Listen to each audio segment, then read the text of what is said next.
Do you feel overwhelmed and spread thin most days? Do you want to be more present with your family and excel in your work?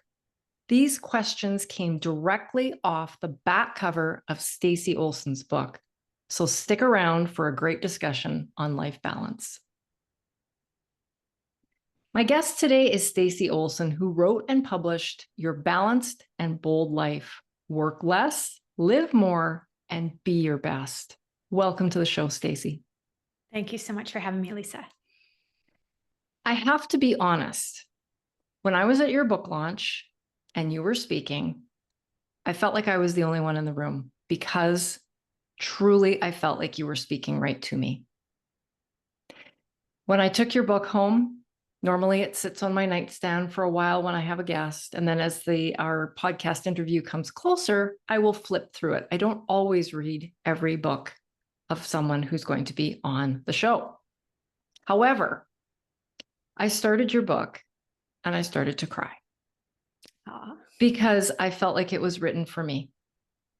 For the last 18 months, up to the point where I read your book, I have been fighting and fighting and fighting with this concept of balance, harmony, call it what you want.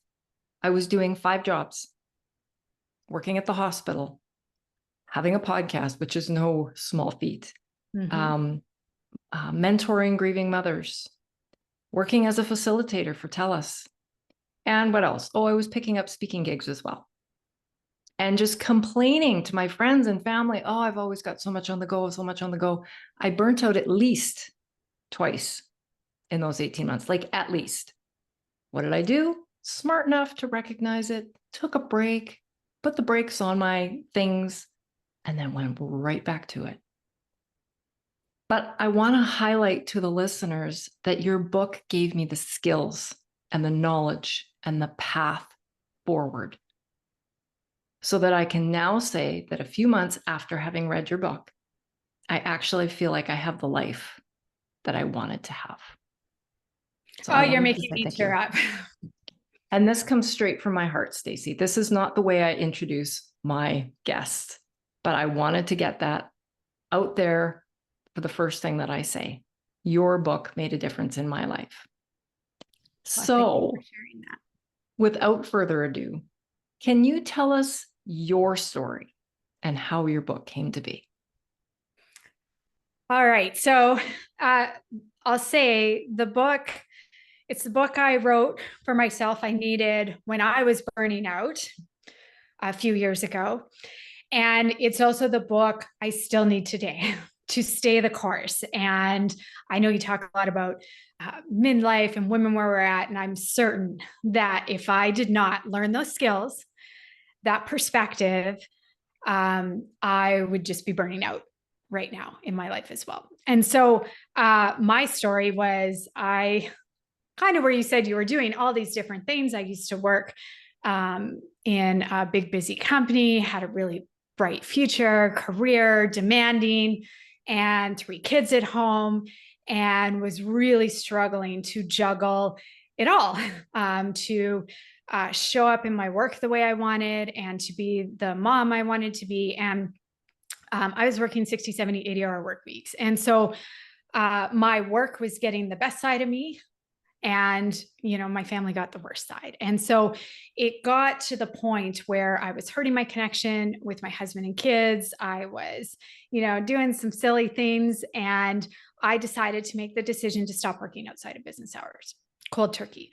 And why I'm sharing this is it's kind of important that it led onto it, because when I made that decision, I thought I'm just going to sacrifice my career.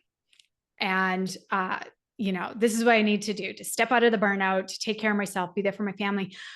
And I did start to get my personal time back and feel better. The unexpected thing that happened was that I started to perform better and I started to lead stronger, and I learned how to prioritize, and I learned how to say no in a way that kept my relationships strong. And that's what really led me down this path when I left my corporate career, is learning, well, what's the science behind that? Like, why did that work? How did I get better? And that's what really led me, I work with clients and I help people with this, help them be more balanced and less stressed.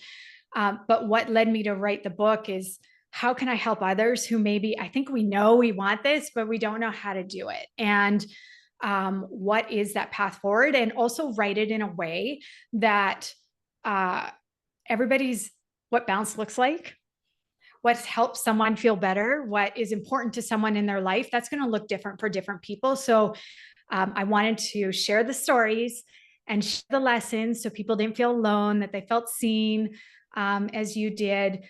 Give that skill, practical tools that can help, but also write it in a way that help people figure out what this looks like for them. And that's kind of the coach piece that goes into it to help people figure that out. And like I said, it's the book I needed all those years ago. And it's the book I read it now, and a lot of it's internalized, but it's like, oh yeah, this is what helps me. And if I didn't do those things, I'm certain that I would be struggling a lot with things. Well, and I'll just add to that I feel like your book is written in such a way that there's a lot of compassion.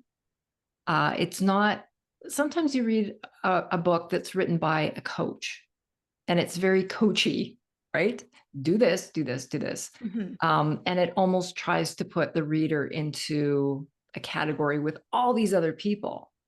Mm-hmm. And while your book definitely makes people feel less alone, like they're the only ones struggling with this, there is so much compassion and understanding in that. And I really felt like you were sitting beside me as I was reading my book.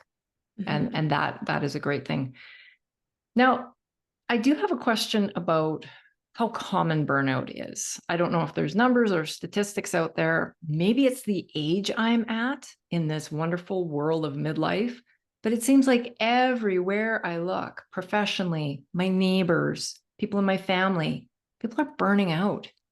Is it common, or why is it common? Mm-hmm. Yeah, it for sure is common. And why is it? I believe that there's just so much coming at us, and things we could do, and even good things like opportunities. We have so much more choice than we once did in what we could put our kids in what we could focus on in our work. And and for a lot of, I'm sure a lot of your listeners, work in companies too, like you're continually expected to do more with less. And so the demands are going up. And especially as women, we tend to have high expectations for ourselves, and we want to be able to have it all and do it all. And I talk about in the book about you can't have it all when you stop trying to do it all. And so, yes, burnout is very common. And I cite some research in the book is that, especially in women, it's going up. And the statistics are high. Like I think it was 43% of women are burned out, and that is going up. And I think a big part of that is because there's just so much more that we could be doing or want to do, or and and so part of that, and what I share, is that we need to step back and get clear on our own values and boundaries and true priorities, and feel more empowered to make choices that are right for you, to say yes to the things you do really want, and feel a lot better about saying no to the things that aren't right for you. Because if we don't, we can't keep saying yes to everything, because it will just there's just too much, and it will burn out. And there's nothing wrong with you if you're in that place. It's very natural, because when there's just too much, it's easy to get to that place and feeling exhausted and feeling like you don't have the mental energy to approach your day, but also know that you don't want to stay in that place either. That there is that path forward and things you can do to help you with that as well. I know, as I mentioned, I burnt out a couple of times here in the last year or so. I don't feel like I had any warning signs, but are there warning signs that maybe we're missing or we're choosing not to see? Mm-hmm. Well, a big thing is just paying attention to how you feel. And if you're feeling overwhelmed each day, if you're feeling exhausted each day, if you've lost that spark for your day, to, something that maybe you used to really enjoy and you just don't enjoy it anymore. And not be hard on yourself, not be like, oh my gosh, what's wrong with me? Why can't I like feel better? Use that as a cue to pay attention, go, okay, what's going on for me right now? And usually when we can step back and look at it, you might see, hey, I'm just doing too much right now, or I have too much on the go. And so, recognizing it, but even more than just recognizing burnout, like really paying attention to how you feel. Like if you're feeling exhausted each day, it's like, okay, what do I really need in here? What can help me with that?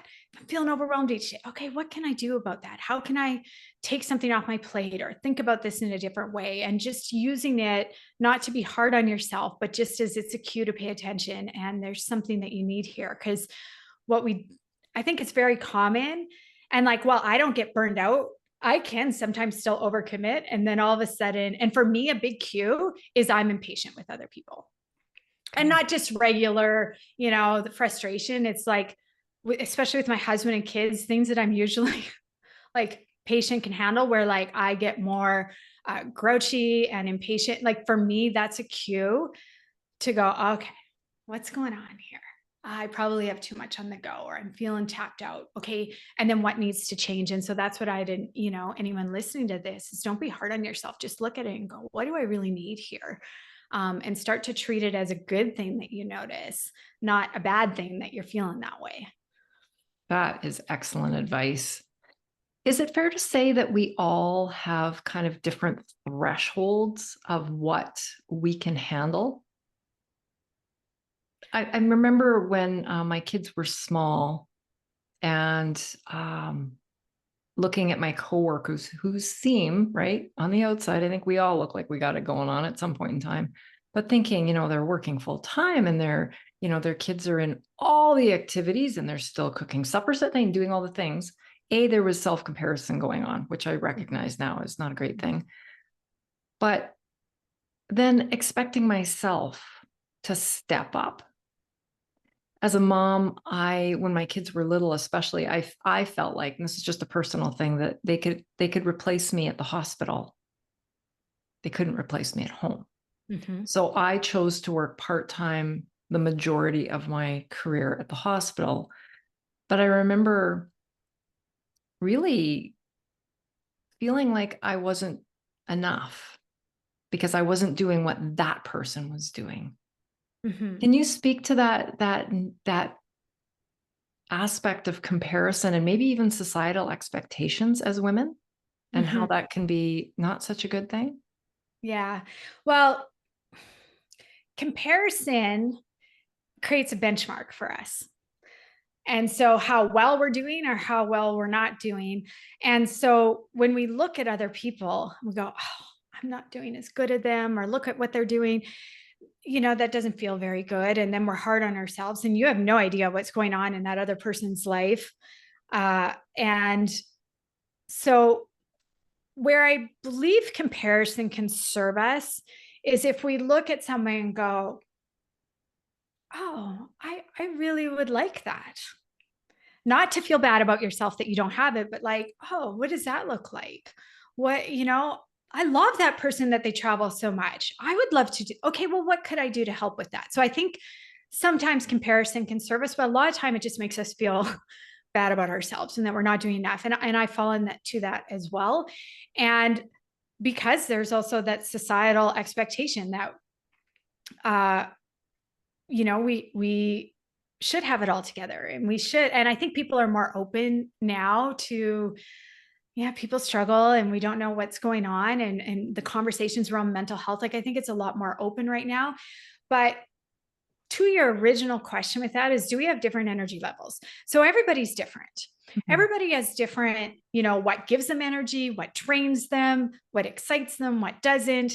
And also in different seasons of our life, we have different things. So, when, like you said, when my kids were younger, that was more physically demanding. They needed more of my time and energy. And so it wasn't so much that I had, it's like, we only have so much energy in one way. Like we have so much energy, but there's also things we can do that give us energy, that flex our energy, and things that drain it and take away from it. So as a working parent, I had the capacity that I could give to work. And then I also needed my time and attention at home, where you worked part-time. I feel like I took longer to learn that lesson, where my work was getting the best of me and my husband and kids were getting I still took care of the kids, but I wasn't showing up in the way I wanted.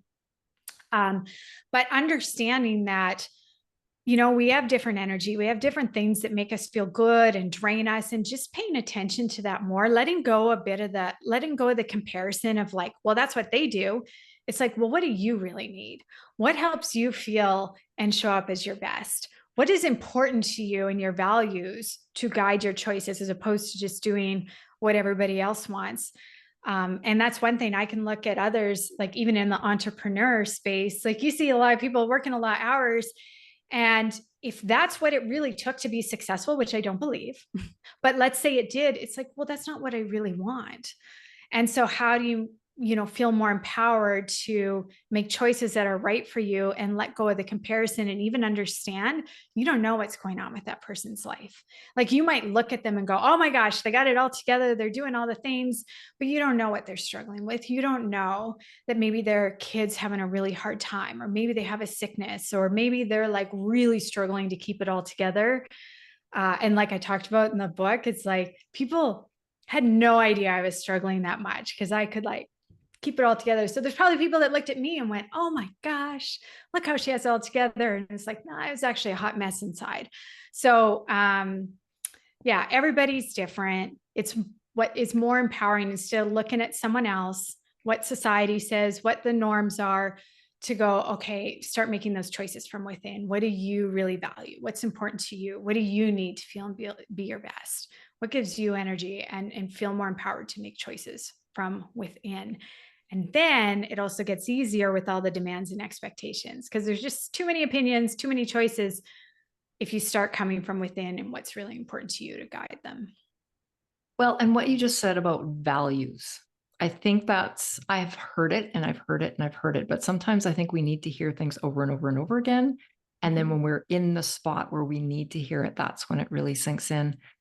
And I literally sat down with my 5 or 6 jobs, old school paper, lying down the middle, things I liked about it, things that energized me, as you said, things that kind of sucked the energy out of me on this side. And I literally took a black Jiffy marker and I started eliminating. Mm-hmm. And, when I put things down so simply in black and white, like 2 sentences in each box, and it was just like, it just jumped out at me. Like, this is not serving you well. Mm-hmm. This is not serving you well.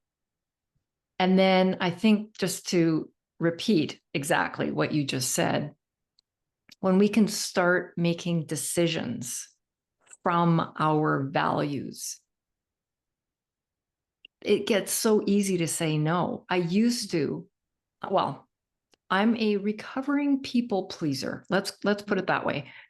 Being a yes person is just who I have been. And again, I don't know if that's a female thing or not, but now when somebody asks me to speak, but perhaps the date or the time or the topic just doesn't align with where I'm at right now, it's an easy no.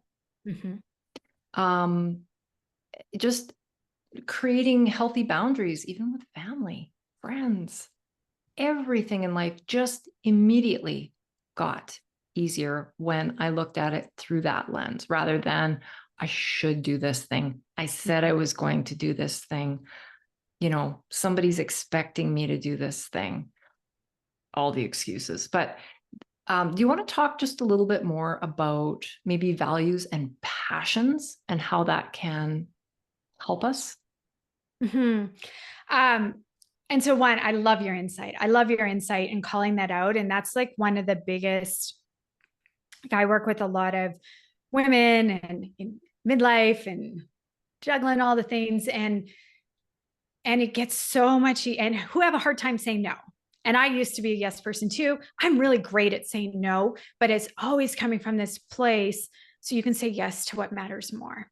And when you're clear on your values and your boundaries and what's really important to you and what makes you feel good versus what makes you feel like crap, it gets easier then to say no to something, it makes it an easy no, like you said, because you're saying yes to something that's more important to you. And that's been a huge thing for a lot of women I work with. Letting go of the guilt and feeling okay about saying no is when they're like, oh, I'm saying no to this thing so I can say yes to this that is more important to me, or, leaves me feeling peaceful or whatever. Okay, I went on a tangent there. Your question was how values and passions play in. So how they play, one is like, we're all different. We all have different beliefs and ways of being that we hold really important to us. And so getting clear on your values, and I think sometimes it can trip people up. I have some questions to help people figure it out. Sometimes it can be like, what are my values? I got to get it right on paper. And it's like, no, if you just even step back, it's like, what's really important to you? What uh, what are ways of being that you want others to see in you? What if you get to the end of your life and you want people to like be saying a eulogy about you and want to talk about you? What comes up for you? That's really important to you.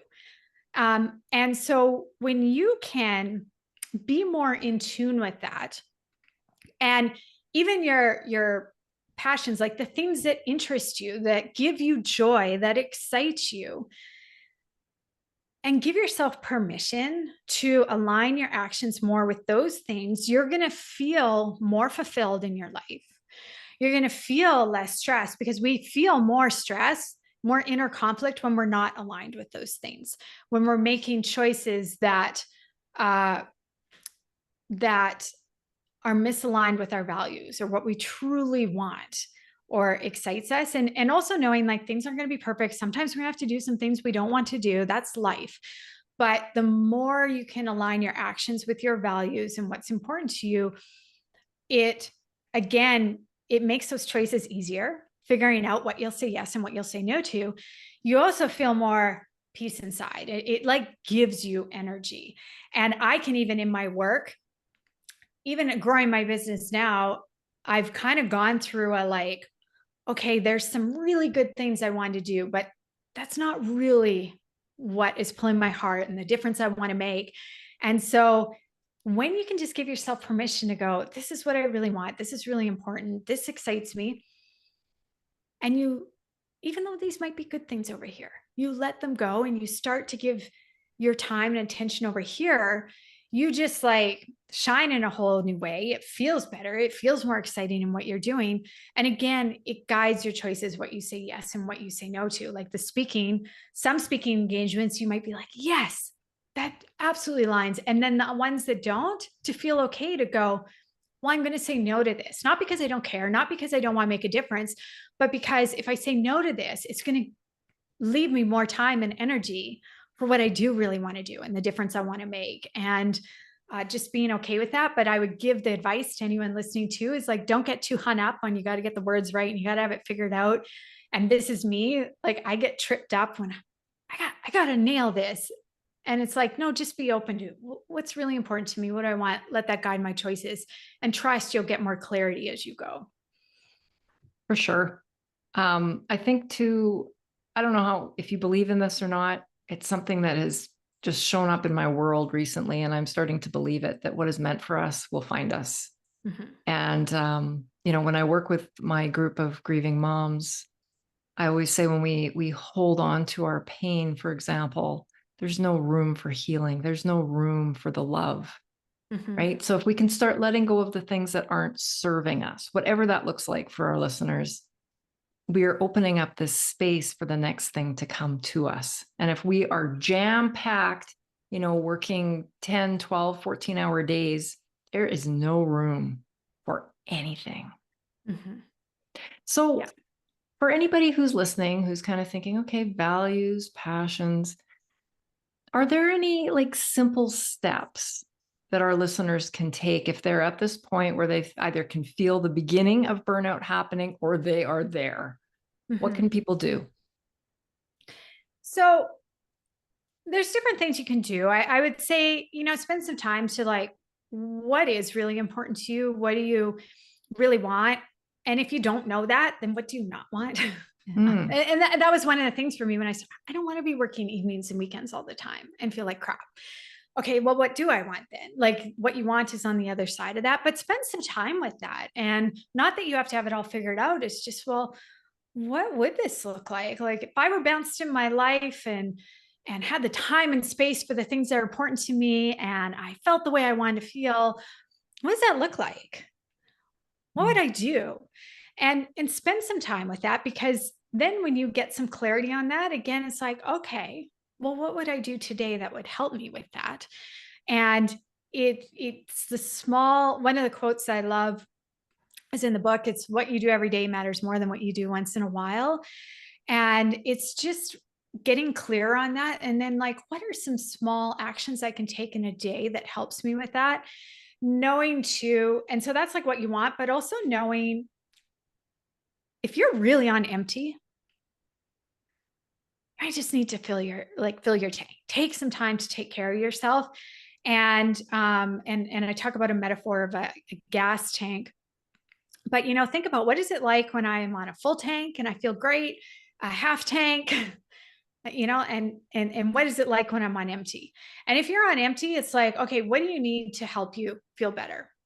Might be a break, might be to get some help with something, it might be to talk to someone, whatever it might be. Give yourself permission for that, because it's really hard to function if you're on empty. And then, understand that what are those things that help give you energy, help give you joy, that can maybe take some of the pressure off, take some things off your plate. That's okay to do, because again, it frees up your time and energy for the things that matter more. But think about what that is, and then start to just give yourself permission to do more of that in our day. I think that we, if we're really on empty and burned out, then we do the things that help us, or everything's going great and then life gets chaotic and we drop the things that help us feel good. And I talk about in the book a story where you talk about you help with grief and stuff. When I lost my mom, and that's something that the old me, when I was burning out, I would have handled that very differently than I did. Where this time, like, I was, life didn't feel that balanced, but I prioritized my work. I gave space to be with her. I still took the time in the evenings and weekends to recharge, because I knew I needed that so I could show up. Instead, where the old me would have been like, oh, if I have to be at the hospital every afternoon, that means I'm working late into the evening to get it done. And instead, it's flipping around to go, okay, no, I only have 3 hours for work. What really matters? Get to the heart of what matters. And then being okay to do the things that help take care of me. And I'm so certain going through that I was able to go through that tougher time easier, because I took care of myself through it. Now, was it perfect? No, but I still prioritize taking a walk each day, because I know that helps center me and feel better. I still did my daily gratitude, even though things were hard, because I know that helps keep my perspective. And so people figuring out what are those things for them, because everybody's different. Just spend some time. What helps me feel good? What gives me more confidence? What helps me feel less stressed? What are those things? Write them out, and then start to give yourself permission to do more of those in your day, knowing that's going to help you show up as the mom you want to be, or the leader you want to be, or, just feel better. And that's okay. I think everything starts with self-care, honestly. Mm-hmm. I'm Mm-hmm. with you. Getting out in nature, it's a priority. If you look at my schedule, like self-care, workouts, whatever you want to call it, that's in my schedule. Mm-hmm. It's not something I just think of. It's in there. Mm-hmm. And the other thing that I've really come to rely on, I'm going to say in the last 6 months or so, is just how things feel inside. Mm-hmm. And I can't think of a better way to explain that. But when somebody reaches out to ask me to do something like this, my stomach go like, oh, I don't want to do that. Or is it like, yes? And listening to those cues, because those cues are telling us something. Yeah. And the other thing that I have started doing, again, I'm a schedule person, but is scheduling fun. Scheduling fun. Like at least once a week, getting together with a girlfriend, whether it's over coffee, whether it's for a walk, dinner, whatever, that is a must.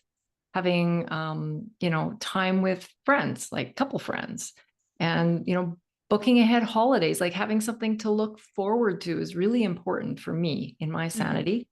And recognizing these things and booking them in, because like you say, I am, or was going to try not to go back to this, when things are getting really hard, really busy, really insane, well, the workouts can go, well, the fun coffee date with my friend can go.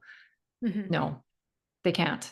They really, really can't. And if things are getting too busy, that's when we need to reach out for help, I think. So can you just give us an overview of what your typical client looks like and how you work with them, how you help them? All right. So typically, I mean, this is the space I work in now. So I typically now clients will be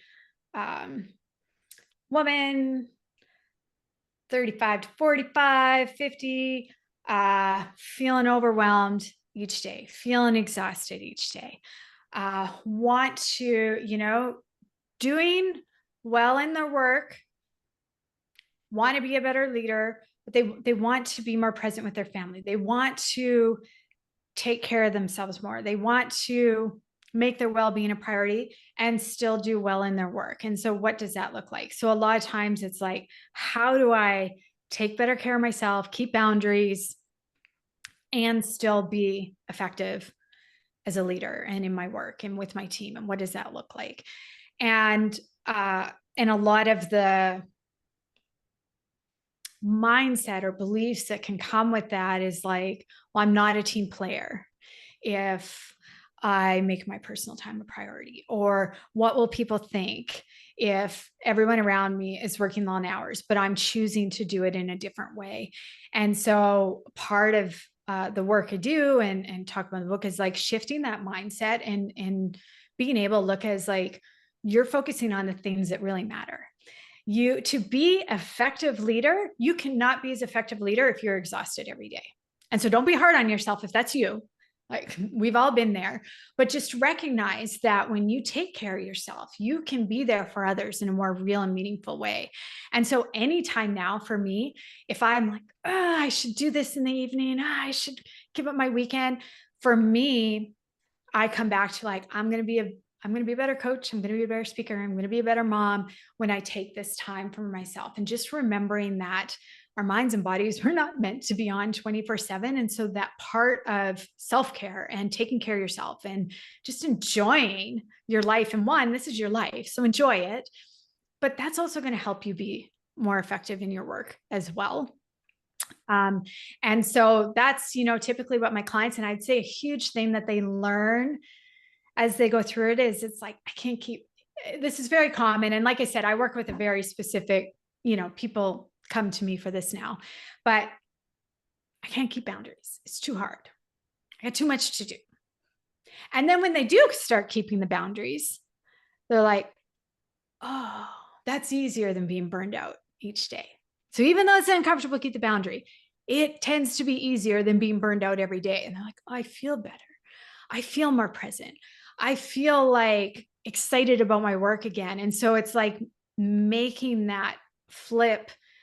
And I was the person who has said years ago, I can't do it. It's impossible. And it's like, no, you can. And when you feel better, you perform better and you have that time and space. So I think that's a very interesting shift. I'm always very excited when clients experience that, because I think we can know this stuff, or we can like understand it, but then it's actually knowing it and experiencing it and going, oh yeah, this is better than being burned out each day. And then I'll just offer too, for anybody who's maybe not there yet, and I still use these questions today, what helps my clients a lot is even just being more in tune each day. Like if you're, like you said, how do I feel? It's like, how am I feeling right now? If I'm feeling overwhelmed or exhausted, what do I really need right now? And listening to that. It might be a walk. It might be to ask for help. It might be to take something off your plate. It might be just to focus on the thing you need to do and not worry about everything else. But start to ask yourself that question of what matters most right now. And that can start to bring you into the present and honor what you need and those overwhelming moments. And you start to address it in the moment as opposed to being in that state day after day after day. And I have one client I just got off the phone with, and she's just been asking herself those questions. She's like, it's made such a difference. She's like, I never stopped to ask, what do I really need? Or if I did ask myself that question, like, I can't do that. I'm too busy. And it's like when you just start to listen to it, you step out of the overwhelm, and then it's easier to get done the thing you need to get done. So what do you really need? What matters most right now? Mhm. Sometimes even what do I need to care about less and take off my plate? And that's okay. That's a Um, big one, or yeah. at least it has been for me. Mhm.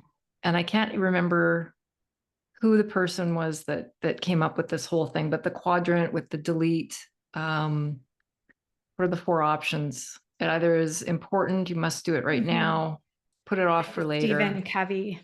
Yes. One. And Yeah. that actually, I've got a sticky on my board over here too. And sometimes I just look at that and, it's like, okay, I've got too many things on the list. What can I give off to somebody else to do? What can I delete? Mhm. And it's empowering to be able to do that. Mhm. And to be able to reflect on not just what I need, but then the next question, at least for me, is okay, this is what I need right now. How am I going to do it? What's the Mhm. next step? Absolutely. Yeah. And I also, I love, love, love the way that you really um, highlight the idea of baby steps. And I can't remember if that's the word that you used in your book, but that it doesn't have to be this great, big, colossal thing, that we can Mhm. make changes and big changes over time just by making small corrections, not even corrections, but just small pivots Mhm. in our day-to-day activities. I heard a speaker or somebody recently who was talking about a plane that takes off in LA and their destination is New York. And even by having their navigation tools just set off by 1 degree, that how off course they can get and end up. Mhm. And I can't remember where they end up if they're 1 degree off, but just the whole point is that it's these small corrections and these small changes that get us to our destination. That it doesn't always Mhm. have to be a straight line. It's rarely a straight line. Yeah. Yeah. And paying attention. Like we have a choice in each moment. We really do. And that's one of the most empowering beliefs.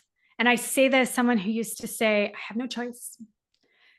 And I never say that anymore because there's always a choice. Maybe you can't change something that's happening, but you Mhm. do have a choice how you think about it or how you respond to it. So one of, when you step into that, I always have a choice. It's like there's these choices in our everyday moments, and it can be the small decisions we make in a day to say yes to someone or no to someone, or to go for a walk and leave the dirty dishes for now because you need a break, and that's okay.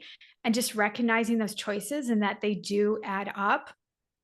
And also being it's easier to make those choices when you're clear on what's important to you. And that's the plane analogy is like if you're clear, you stay closer to what you're aiming for, your destination. But if you aren't clear on like, what are your boundaries? What are your real priorities? What's important to you?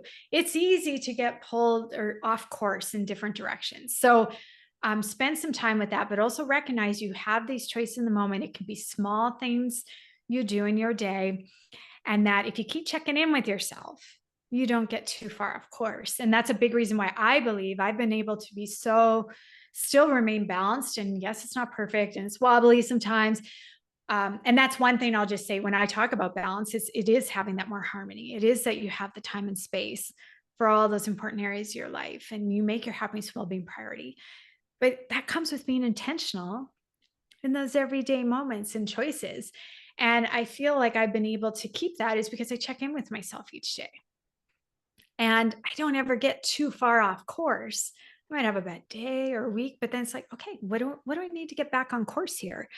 And when you do that with yourself, it's easier to stay aligned and make those choices that are right for you and not get too far in a direction that you don't really want to go or how you want to feel. And just to reiterate what you're saying there too, I think the more that we do these things, the better we get at them. Mm-hmm. The stronger our muscles get, if you will, if you want to call them muscles, but the like saying no or boundaries or whatever, the more you do it, the more comfortable you get and the more confident you get. And I think confidence is a big piece here as well. So I know that our listeners are probably chomping at the bit here. They want to come and check out where to get your book and what your website looks like and how you might be able to help them. Where can people go to find out all this information? They can go to my website, staceyolson.ca. I'm on Instagram. I hang out mostly on LinkedIn. So if you're on LinkedIn, connect on LinkedIn there. I'd love to hear from you. But yeah, just you can go there. You can find the book there.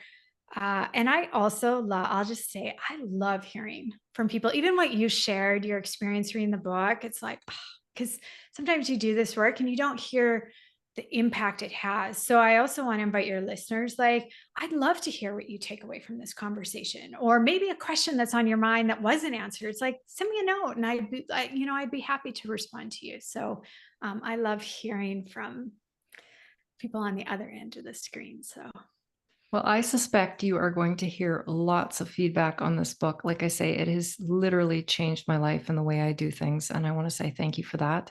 And I also want to say thank you for taking time out of your busy schedule to be here with us today and share your wisdom. well, thank you so much for having me. And I love hearing your experience, because that's why I wrote the book. It's like to help someone else who maybe struggles with some of these same things know that there is that path and that they're not alone, and that you can figure it out. So thank you for sharing that and for having me today and for showing up at my book launch. I just want to acknowledge you. Like, you showed up and you're like, hey, I'm Lisa and I'm here for this. And I just love that you just came, and we didn't know each other before that. And I just love that you were there and you supported me as a business owner, but we got to meet, and you supported that, and you said, hey, I'd love to have you on my show. And so thank you for that. Absolutely. My pleasure. And to the listeners, stay well and be resilient. And we'll catch you next time.